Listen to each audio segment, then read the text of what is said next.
аз рафти таҳлилҳо бармеояд ки ҷиноятҳои вазнин аз ҷумла қасдан расондани зарари вазнини ҷисмонӣ, таҷовуз ба номус, хариди фурӯши одамон, ғоратгарӣ, авбошӣ кам гардиданд. ҷиноятҳои куштор, қалоби, дузди, гардиши ғайриқонунии силоҳ ва ҷиноятҳои иқтисодӣ нисбатан зиёд шудаанд. дар давраи ҳисоботӣ аз ҷониби гурӯҳҳои фаврии тафтишотӣ таъсис дода шудаи вазорат 634 ҷиноятҳои солҳои пешин, аз ҷумла 15 ҷинояти одамкушӣ, 7 ҳолати қасдан расонидани зарари вазнин ба саломатӣ, 15 ҳолати муомилоти ғайриқонунии маводи нашъатдор, 175 ҷинояти дуздӣ, 5 ҷинояти роҳзанӣ, 97 қалобӣ, 11 садамаи нақлиётӣ ва 209 ҷиноятҳои дигар ошкор карда шудаанд.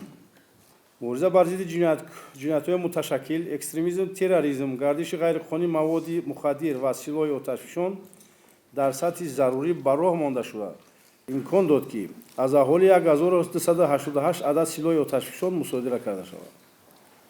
миқдори силоҳи аз соли 94 то имрӯз мусодира карда шуда 39039 ададро ташкил намуд. дар 20 рӯзи соли ҷолӣ аллакай мо 250 силоҳ мусодира намудем.